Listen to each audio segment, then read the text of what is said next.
سلام اور خصوصی طرف میں فاطمہ نے بنت رسول وسلم علیہ السلام صدیقہ طاہرہ واجبہ منظورہ بطول حضرہ انسیہ بولا جناب فاطمہ صلی کہ جن کی نارائن پاک سے لپٹے ہوئے کرتے ضرور کا تصدق ہے کاتب تقدیم میں ہمارے زمین دل کو فصل دلا کے امیر المومنین سے مارمال کیا. محترم سامعین، اللہ تعالیٰ اپنی مقدس لارہ پاک و پاکیزہ کتاب قرآن مجید میں ارشاد فرما رہا ہے، بابرکت روزہ جس نے قرآن کو اپنے بندے پر نازل کیا، اور یہ جو میرا بندہ ہے، میرا حبیب ہے، میرا رسول ہے، میرا پیغمبر ہے، محمد ہے، یہ ایک دو کے لیے نہیں تمام عالمین کے لیے نازل ہے. محترم سامعین، یوں تو پیغمبر سے پہلے ایک دور رہا ہے، ایک زمانہ رہا ہے. پیغمبر سے بھی پہلے نبی آئے، رسول آئے، اور انہوں نے خدا کے پیغام کو پہنچایا. لوگوں نے مانا.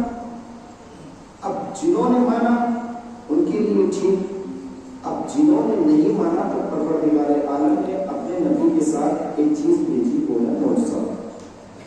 اب یہ معجزہ کیا ہے اور یہ رہتا کب تک ہے؟ تو یہ معجزہ جو ہے وہ نبی کی نبوت کی پہچان کا ذریعہ ہے. اور یہ رہتا کب تک ہے؟ جب تک اللہ تعالیٰ اپنے نبی کی نبوت کو باقی رکھتا ہے تب تک اس معجزے کو باقی رکھتا ہے. مگر جب اللہ اپنے نبی کی نبوت کو اٹھا لیتا ہے تو اس معجزے کو اٹھا لیتا ہے. کیوں اٹھا لیتا ہے؟ اس لیے کہ اب اس کی ضرورت ہی نہیں رہی. جناب موسیٰ کا وہ عصا جو فرعون کے دربار میں عصا بنا تھا، جو ان کی نبوت کی نشانی بنا تھا، اگر پروردگار عالم چاہتا تو اس عصا کو قیامت تک باقی رکھتا، لیکن نہیں رکھا. جب اللہ نے موسیٰ کی نبوت کو اٹھا لیا، اس معجزے کو بھی اٹھا لیا. جناب عیسیٰ کا وہ مردہ زندہ کیا ہوا جو جناب عیسیٰ کی نبوت کا پہچان کا ذریعہ بنا تھا، اللہ نے اس کو باقی رکھا. کب تک باقی رکھا؟ جب تک جناب عیسیٰ کی نبوت کو باقی رکھنا تھا. لیکن جب اللہ نے جناب عیسیٰ کی نبوت کو اٹھا لیا تو اس معجزے کو بھی اٹھا لیا. کیوں اٹھا لیا؟ اس لیے کہ اب اس کی ضرورت نہیں ہے. اب جناب داؤد کا وہ لوگ، وہ لوہا جو آپ اپنے ہاتھوں میں لے کر مون کر دیا کرتے تھے، وہ آپ کی نبوت کے پہچان کا ذریعہ بنا. اللہ نے اس کو باقی رکھا. کب تک؟ جب تک جناب داؤد کی نبوت کو باقی رکھنا تھا اس معجزے کو باقی رکھا. لیکن جب اللہ نے جناب داؤد کی نبوت کو اٹھا لیا تو اس معجزے کو بھی اٹھا لیا. کیوں؟ اس لیے کہ اب اس کی ضرورت نہیں ہے. محترم سامعین، کیا آج کے وقت میں موسیٰ کے ماننے والے نہیں ہیں، عیسیٰ کے ماننے والے نہیں ہیں، داؤد کے ماننے والے نہیں ہیں؟ ماننے والے ہیں، لیکن اگر آپ ان کے ماننے والوں سے سوال کرو اما آپ کے نبی کی نبوت کے پہچان کا ذریعہ کیا ہے، تو کوئی بھی نہیں بتا سکتا کہ ہماری نبی کی نبوت کی پہچان کا ذریعہ یہ ہے، ہماری نبی کی نبوت کا پہچان کا ذریعہ یہ ہے. نہیں بتا سکتا. یعنی جو نبی کے ساتھ معجزہ بھیجا گیا تھا اس کو اٹھا لیا گیا. میں آج اس مقدس منبر سے اعلان کر دیتا کہ محمد کے بیٹے عبداللہ کی نبوت بھی باقی نہیں رہی. اگر آج کائنات میں یہ قرآن نہ ہوتا، توجہ نہیں ہے، صلوات پڑھ دیے حضرت محمد.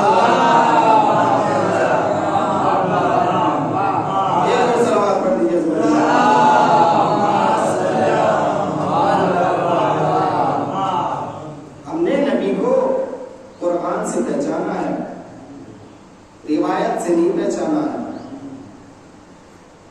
جنہوں نے روایت سے پہچانا انہوں نے نبی کو اپنے جیسا کہا، لیکن سے پہچانا اور انہیں اللہ کا نبی کہا کہ یہ کوئی عام بشر نہیں ہے۔ محترم سامعین، جب اللہ نے رسول خدا کے سر پر رسالت کا تاج رکھ دیا، 1,23,000 انبیاء کا رسول بنا دیا، اور اس کے بعد اللہ نے کہا اے میرے حبیب، اے میرے رسول، ابھی ہمارے صحابت کے دریا میں کوئی کمی نہیں آئی ہے، ہم چاہتے ہیں تمہیں اور عظمت دے، ہم چاہتے ہیں کہ ہم تمہاری اور عزت بڑھائیں، ہم تمہارے پاس 2 چیزیں بھیجیں گے، ان 2 چیزوں میں سے آپ کو ایک کو رکھنا ہے، ایک کو واپس کر دینا ہے۔ اس گفتگو کے بعد فوراً ہی جبرائیل رسول خدا کی خدمت میں حاضر ہوئے، بعد سلام کہا اے اللہ کے حبیب، اللہ نے 2 چیز بھیجی ہے، پہلی چیز بادشاہت بھیجی ہے اور دوسری چیز آپ کو ابدیت بھیجی ہے۔ بادشاہت میں پوری کائنات، جہاں جہاں تک اللہ تعالیٰ کی حکومت ہے، جہاں جہاں تک اس کی کائنات پھیلی ہوئی ہے، وہاں وہاں تک صرف اور صرف آپ کی ہی حکومت ہوگی۔ دوسری چیز، اللہ نے آپ کو ابدیت بھیجی ہے کہ آپ اس کے عبد بن جاؤ، اس کے بندے بن جاؤ۔ محترم سامعین، نہ جانے ابدیت میں کیا کشش تھی، رسول خدا نے جناب جبرائیل سے فوراً کہا اے جبرائیل، یہ بادشاہت لے جاؤ اور مجھے ابدیت دے دو، مجھے ابدیت دے دو، مجھے ابدیت دے دو۔ محترم سامعین، جب رسول خدا نے ابدیت لے لی، بادشاہت چھوڑ دی، ابدیت کا تمغہ لگا لیا، تو اب یہ ابدیت اتنی بلند ہوئی، اتنی بلند ہوئی کہ آج تک مسلمان تشہد میں ذکر رسالت سے پہلے ذکر ابدیت کرتا ہے، وَأَشْهَدُ أَنَّ مُحَمَّدًا عَبْدُهُ وَرَسُولُهُ۔ صلوات پڑھ دیے حضرت محمد والا۔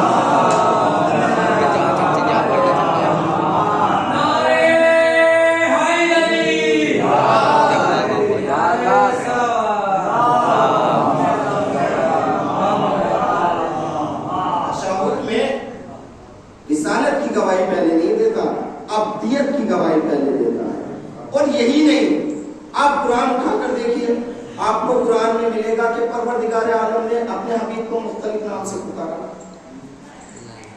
کبھی طٰہٰ کہا تو کبھی یاسین کہا، کبھی مزمل کہا تو کبھی مدثر کہا، اور آپ کا نام بھی لیا، کبھی یا ایھا النبی کہا، کبھی یا ایھا الرسول۔ لیکن 1,23,000 انبیاء میں سے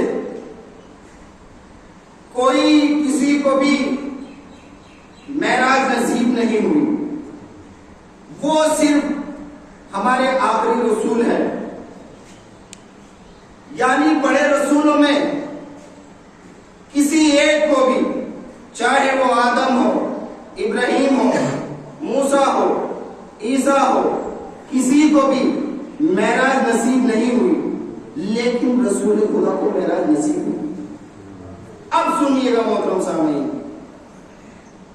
آپ قرآن میں جا کر دیکھیے گا، جب اللہ نے اپنے آخری نبی کو معراج پر بلایا تو نہ یہ کہا کہ ہم طٰہٰ کو بلا رہے، نہ یہ کہا کہ ہم یاسین کو بلا رہے، نہ یہ کہا کہ ہم مزمل کو بلا رہے، نہ یہ کہا کہ ہم مدثر کو بلا رہے ہیں، نہ یہ کہا کہ ہم محمد کو بلا رہے ہیں، بلکہ قرآن فرماتا ہے سبحان الذی اسریٰ بعبدہ، پاک و پاکیزہ ہے وہ ذات جو اپنے عبد کو معراج پر لے گئی۔ تو معلوم یہ ہوا معراج بھی ہوئی تو ابدیت کو ہوئی، یعنی معراج بھی ہوئی تو ابدیت کو ہوئی۔ صلوات پڑھ دیجیے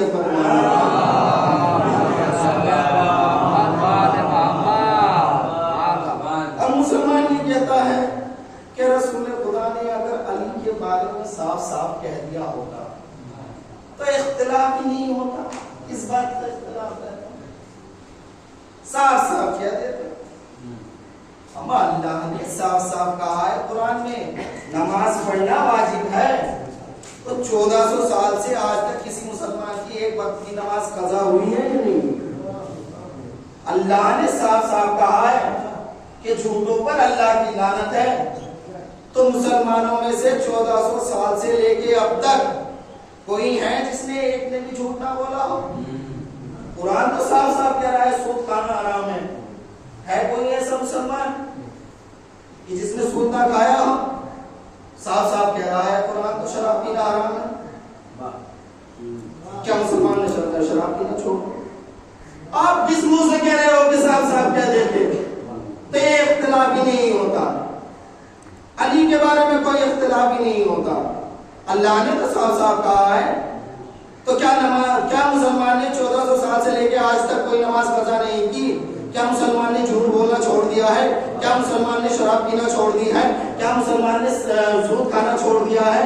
نہیں چھوڑا، نہیں چھوڑا نا. اللہ نے تو صاف صاف کہا ہے.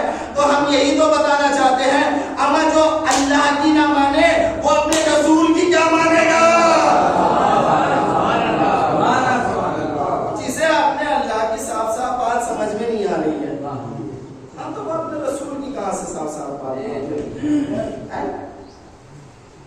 رسول نے تو دو حیثیتوں سے زندگی گزاری ہے، ایک قول کی حیثیت سے، ایک عمل کی حیثیت سے.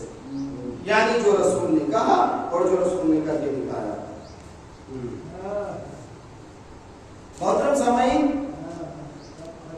رسول نے کہا کہو لا الہ الا اللہ فلاح پا جاؤ گے. اگر میں اس اعلان کا انکار کر دیتا ہوں کہ یا رسول اللہ میں نہیں کہہ رہا ہوں یا لا الہ الا اللہ، تو میں مسلمان نہ ہوں گا. اعلان نبوت پر انکار ہو چکا ہے تو میں تو کافر ہو گیا. رسول اگر مجھے حکم دے رہے ہیں کہ نماز پڑھو، میں نے کہا میں رسول اللہ میں نماز نہیں پڑھ رہا، میں رسول کی مان بھی نہیں رہا ہوں اور ماشاءاللہ میں مسلمان ہوں. تو اگر میں رسول کی بات کا انکار کر رہا ہوں تو میں کافر ہوں. اب اگر رسول عمل کی منزل میں آ کر مجھے عمل کر کر دکھائے اور کہے کہ دیکھو میں نے اس طرح سے نماز پڑھی ہے، اس طرح سے تم بھی نماز پڑھو، میں کہوں گا رسول اللہ میں تو نہیں پڑھتا. نہیں پڑھتا تو کون سے رسول کا کیا بگڑ رہا ہے؟ ایمان تو تمہارا ہی خراب ہو رہا ہے. ماشاءاللہ اچھی خاصی دولت ہے، صاحب ثروت ہے، کسی چیز کی کوئی کمی نہیں ہے. اللہ نے نعمتوں سے بہترین نماز رکھا ہے. رسول نے کہہ رکھا ہے کہ حج واجب ہے کر کے بھی دکھا دیا. میں تو نہیں جا رہا حج کرنے. تو بتائیے میں کافر ہوا یا نہیں؟ قول اور عمل یہ دو ایسی چیزیں ہیں کہ انسان کی زندگی میں جس کا جمع ہونا ممکن ہی نہیں ہے. انسان کہنے کو تو چاہے کچھ بھی کہہ دے، لیکن جب عمل کی منزل میں آتا ہے تو بہت ہی کم لوگ نظر آتے ہیں. اب ہم نے غدیر میں جو دیکھا ہے یہ دونوں چیزیں رسول خدا نے یہ دونوں چیزیں جمع کر دی اور رسول کو علی کو اپنے ہاتھوں پہ بلند کر کر دکھا دیا اور بتا دیا من کنت مولا فہذا علی مولا، جس کا میں مولا ہوں اس کے یہ علی مولا ہے. اب اگر کسی نے صرف سن کے ہی عمل نہ کیا تو وہ کافر ہے، اس لیے کہ یہاں قول کے ساتھ عمل بھی ہے. یہاں صرف سننے میں منحصر نہیں ہے. یہ سن لیا تو ہم اپنے گھر چلے جائیں گے اور 2-3 دن کر رہیں گے بھول جائیں گے. ایسا ہوا ہے محترم سامعین، جب منافقین گھر پر اپنے واپس لوٹ کر آئے تو ان کا مرا ہوا نفاق پھر سے زندہ ہو گیا.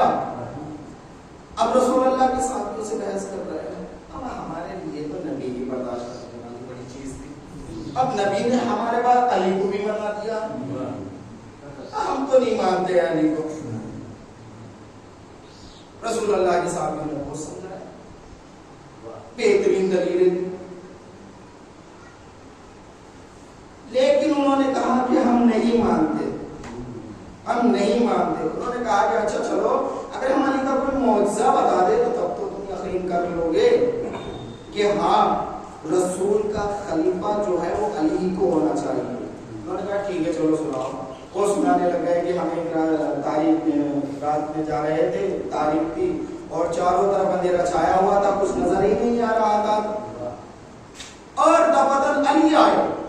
ان کی پریشانی سے ایسا نموسا ہو رہا تھا کہ رات میں ایسا محسوس ہو رہا تھا جیسے ہم